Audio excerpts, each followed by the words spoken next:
made of rubber. How did that happen? Yo ho ho, he took a bite. Human. So we all know that One Piece is a very comedic series. A lot of silly things happen, and it does pair well with a lot of the turmoil and body horror that also goes on in this series.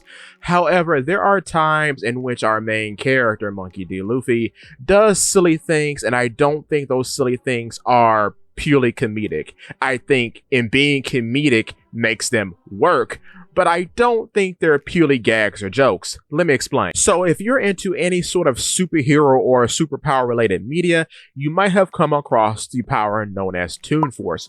Toon Force, also named cartoon physics, is the ability that refers to a character that can manipulate reality or bypass the physical laws of nature in order to achieve impossible feats for comedic effect. However, since we're talking about a battle shonen character, I would also include perhaps Toon Force would be able to aid in an intended outcome that the main character wants to achieve. If you're a One Piece fan, you might have heard this term a lot in the past year or so in reference to the powers of Gear 5, which is Luffy's awakening. Now, my anime onlys, you might be privy to this very soon. I don't know how many weeks we are out from Gear 5 happening, but it's coming. With that being said, there will be some manga spoilers ahead, so just be mindful of that. Now, I think that Gear 5's whole Toon Force thing is not exclusive to the awakening. I think Luffy has had Toon Force since the start,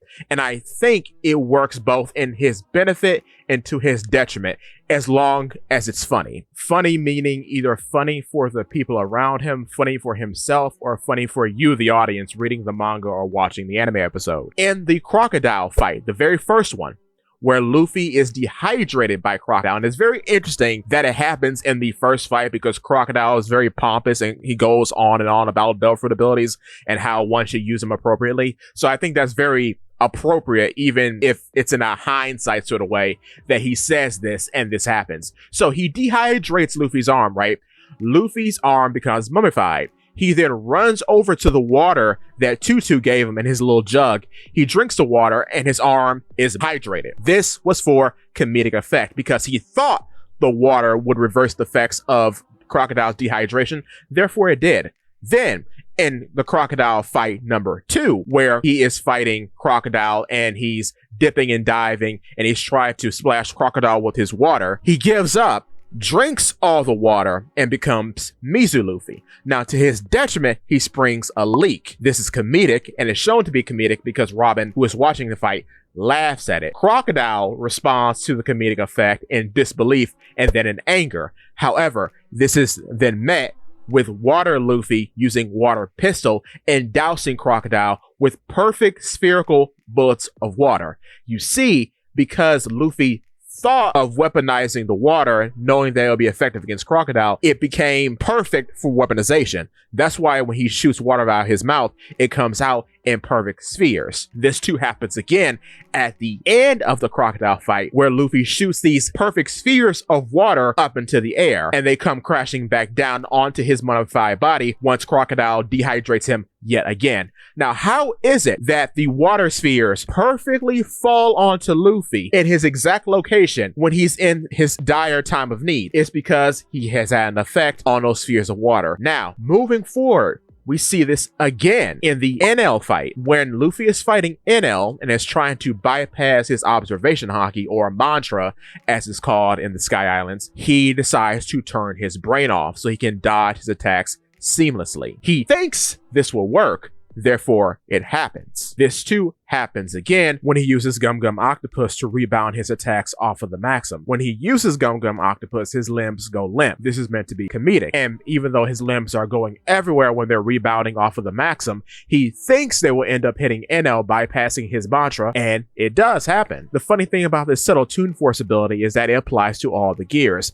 A very common trope of when a gear is first performed is that the opponent that Luffy is fighting at the time mocks the gear, saying that this is a buffoonish act and there's no way that something this silly is actually going to be effective against me, whomever they may be at the time. They're usually a person in kind of a high standing, like a CP9 agent or a warlord. So what's interesting about all of this is that when we first see Gear 2nd performed, Blue Note actually mocks Gear 2nd, saying that Luffy is a buffoon for trying to copy a steam engine, and there's no way that his abilities will evolve for doing something so idiotic. However, he soon finds out that Gear Second is very real. As a side note, what's very interesting about Gear Second is that when Bluto mocks it, calling it a steam engine mimicking ability, the first debut of Mickey Mouse was a cartoon called Steamboat Willie, in which Mickey Mouse drives a steamboat powered by a steam engine. So I just find that very interesting that from the very beginning, transformations were in a way a reference to old school cartoons. Moving forward though, when we see Gear Third of course happens when Luffy breaks down that door during like the middle section of Enies Lobby, and we see that he turns into a smaller version of himself. So inherently, it has a comedic drawback to it that's to Luffy's detriment. However, when we see it in action for the first time, literally on screen, Lucy mocks the ability, saying, "This is a balloon. There is no way you can mimic the power of a giant. This is buffoonishness." And then he finds out that the so-called bluff was not a bluff, and he gets plowed through an entire building. However, on a structural level, I do think Gear Third is another lesson in Toon Force, just like Gear Second, because even though Gear Second was explained by Luffy does not have any idea how Gear Second works. I can almost guarantee that. He just does an action, and he got the result that he wanted. That's the subtle Toon Force at work. Same thing with Gear Third. He blows air into his thumb, turns his whole arm into a balloon, a bone balloon, and then is able to circulate that mass of air throughout his entire body to affect any area that he wishes. This too is Toon Force, because if you think about the skeletal structure on a literal level, the bones aren't literally connected. You can't move air to and fro certain parts of your body through your bones. It just isn't possible. However, it's possible if you are under the effects of Toon Force like Luffy is. He thought that this would work, therefore it works. Going on with the subject of Gears 2 and 3, after the time skip, Luffy develops a series of techniques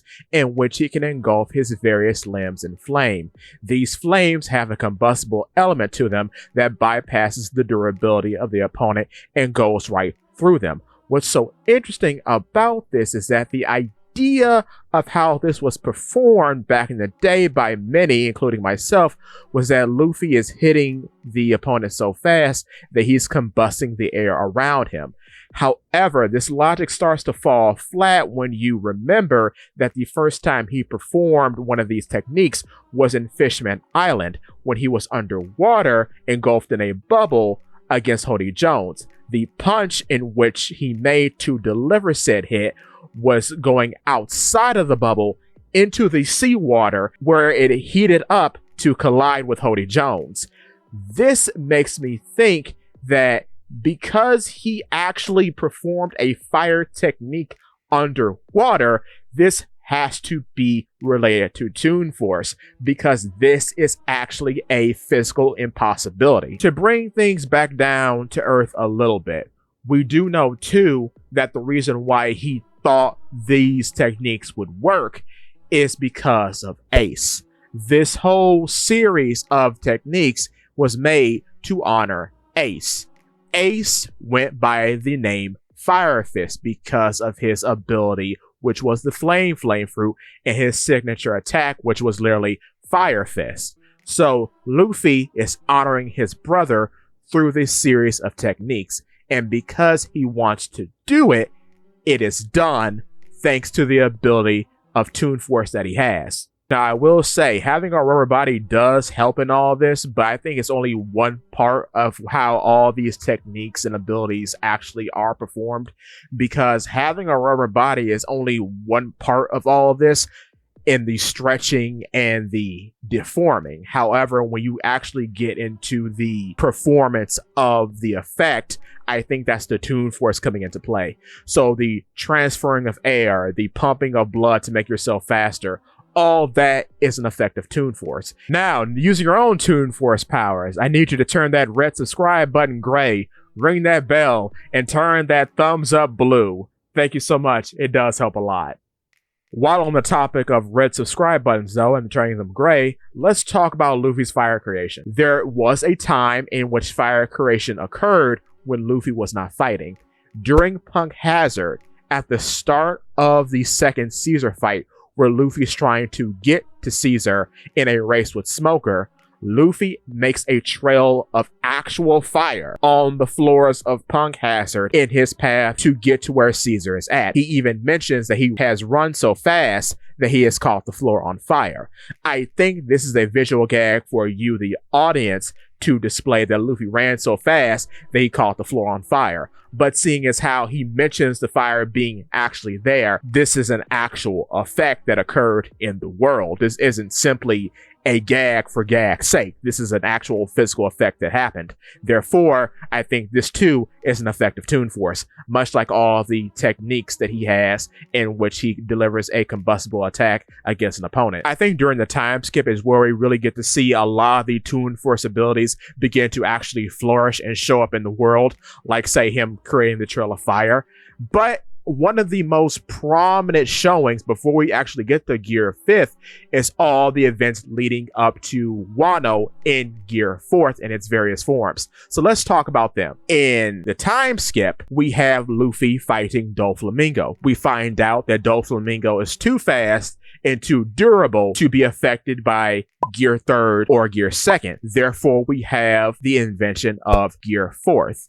Gear 4th, much like Gear 3rd and Gear 2nd, is mocked by Doflamingo because he literally just calls Luffy fat when he does the action. He laughs and covers his face even and says, "What is this, brother? You turned yourself into a fat balloon. How is this going to be effective?" And Luffy, of course, says, "I'm always serious," and clocks him with Gum Gum Kong Gun, and he flies across Dressrosa. What's interesting about this too is that much like Gear 3rd, Gear 4th also doesn't make much sense for much of the same reason, because you can't blow air into your muscles and get this effect. But you can if you're under the effects of Toon Force though. So that was Bound Man. Now another Gear 4th form that gets no respect, not even by the cool Volume 105 commercial thing that happened a few months ago, is Tank Man. Tank Man, I think, is a perfect narrative device, and I just want to gush about it because Tank Man is turning the gag of